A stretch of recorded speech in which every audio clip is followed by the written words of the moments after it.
Good morning, Eso Vernon here, Club Ministry Director for the Nevada-Utah Conference. Welcome to my fireside chats. We're next to my fire, which isn't burning right now. It's a nice, cool morning. Maybe a little chilly. Could have used a fire an hour ago, but it's pretty quiet out here. A few birds in the background. Not too much traffic. So a pretty good morning to make a video. This week's video is by request. I have a director at the Las Vegas Club has asked me to talk about investiture. A lot of our clubs are ending their year here in end of May, beginning of June, and with the distancing requirements, they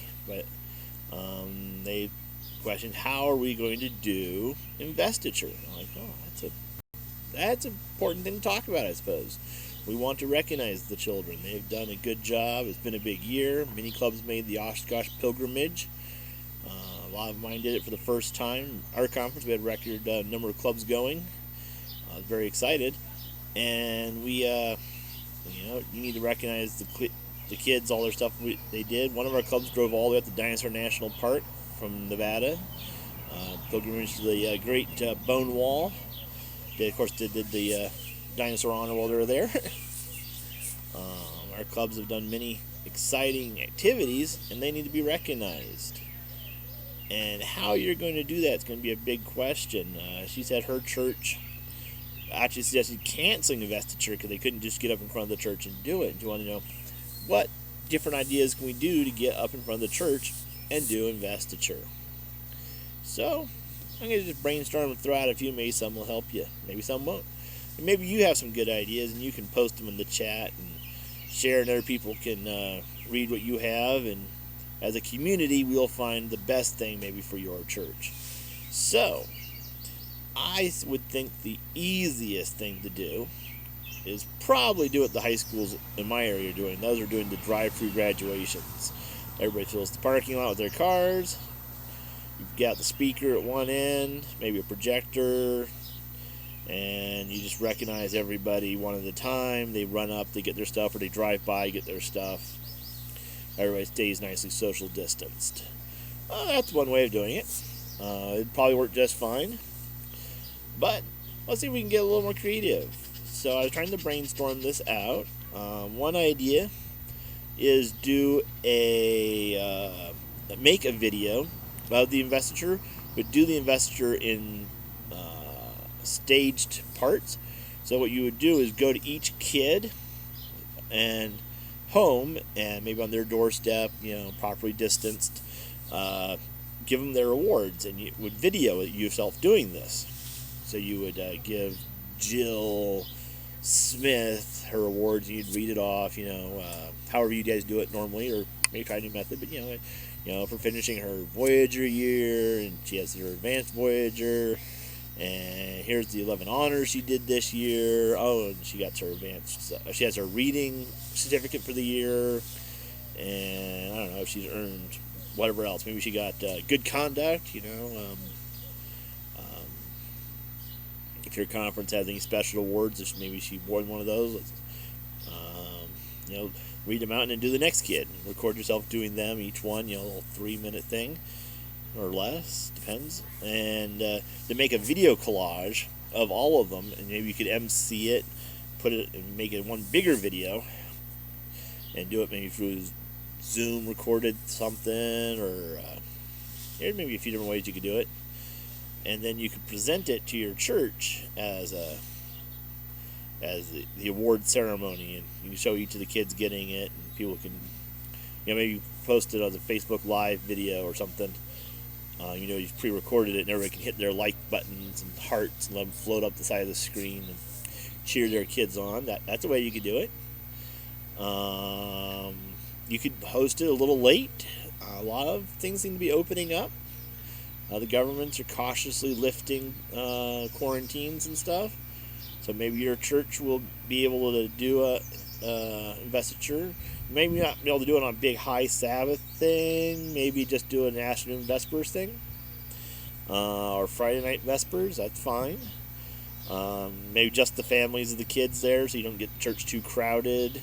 I know it's really good to get the whole church there and watching it, and maybe you could do it live over Facebook too from the church, and everybody could watch it.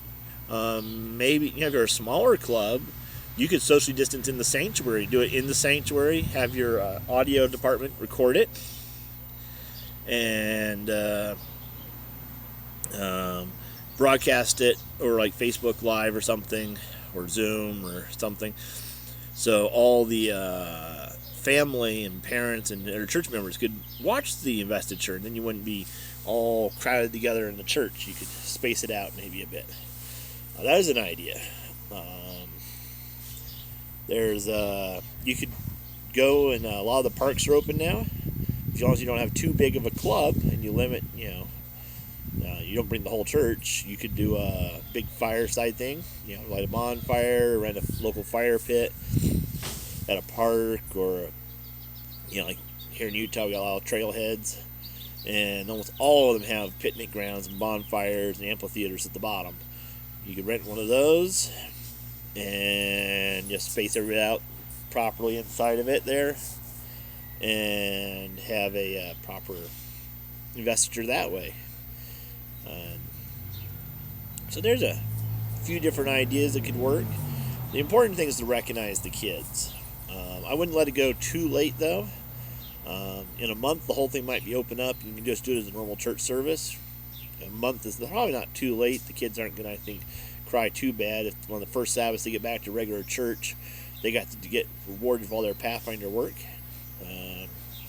Probably your biggest challenge is going to be all these online honors the kids have been doing, and figuring out who's earned what and ordering them all. That's going to be your big challenge. I bet Advent Source has had a run on honors, because I'm telling you, in the last 2 months, my kids are earning more honors than they did in the last year. So, and if there's ever, I know some of our kids have been doing honors all the way from England and South America online. Their Saturday afternoons have just been filled, and they said a lot. So, little baggies of 6 or 7 honors might be 20 or 30, but hey, as long as the parents are willing to pay for all those patches, unless your church pays for them, which is really nice, but that's up to your individual churches. That might be a real challenge. It's not how you're going to do investiture, it's how you're going to get all those patches. But there you go. I was asked about doing investitures in general, and I'm going to make another video about that maybe for next week, and talk about different ways of doing investitures in your church, or normal investitures, and some things. Apparently some people seem to think it's set in stone how you do it. Preview, it's not. I've never done it the same way twice. So feel free, be creative, and share in the sections if you have an experience you'd like to share to help other clubs out. I do have a YouTube channel, so please subscribe and share. Feel free to share this video with all your club director and leader friends, so that we can help each other be better leaders. And look forward to joining you at my next fireside chat. This is Vernon, Club Ministry Director from the Nevada Utah Conference. Have a good weekend.